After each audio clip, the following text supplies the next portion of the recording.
Jos voisin hurja ori, musta sellainen, sua päivät pitkät piirittäisin luonas kirmaillen.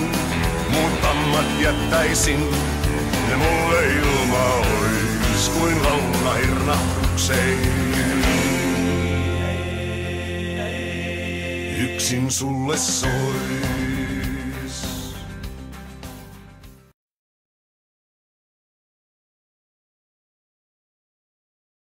Näytillä olevat mustat suomenhevosorit, Pörnäpoika ja A.T. Mustaritari, ovat monipuolisia ja hyväluonteisia yleishevosia, kuten suomenhevonen määritelmän mukaan kuuluu ollakin.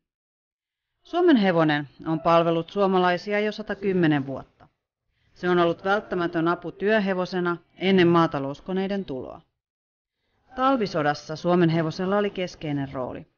Armeijan käyttöön otettiin sotahevosia yli 70 000 perheestä eri puolilta Suomea. Sodassa menehtyi 7200 hevosta. Ratsastajien asusteet ovat kunnianosoitus sodassa palvelleille ja menehtyneille suomenhevosille. Nämä mustat suomenhevosorit jatkavat suomenhevosen harvinaisempia värejä. 1900-luvun alussa tavoitteena oli ruskea tai punaruskea rautiashevonen, jonka vuoksi muut värit vähenivät. Mustia suomenhevosia on edelleen vain 1% suomenhevoskannasta.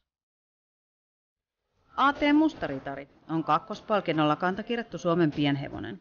Sen säkäkorkeus on 142 senttimetriä. Alkujaan suomenhevonen oli pieni maatiaishevonen.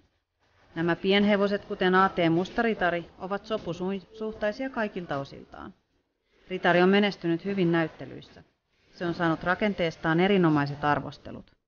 Se on vanhaa pienhevossukua, sen isä on V.P. Jehu ja emä A.T. Nikkoliina. Pörnäpoika on kolmospalkinnolla kantakirjattu ori, jonka säkäkorkeus on 159 senttimetriä. Pörnäpoikaa voi kuvailla suomenhevosen rotumääritelmän mukaan, eli se on ihanteellinen suomenhevonen, joka on helposti käsiteltävissä.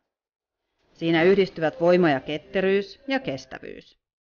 Poika periytyy suoraan isälinjaa kantaorikirpusta, joka on harvinaisempia jäljellä olevia isälinjoja. Pojan isä on viime vuoden lopulla taivaslaitumille laukannut vihitotti ja emä nattari. Nämä enkelit levittävät myös rauhan sanomaa. Rauha ei ole vain aika ilman sotaa. Me voimme hallita vihaa ja väkivaltaa rakastamalla itseämme ja toisiamme.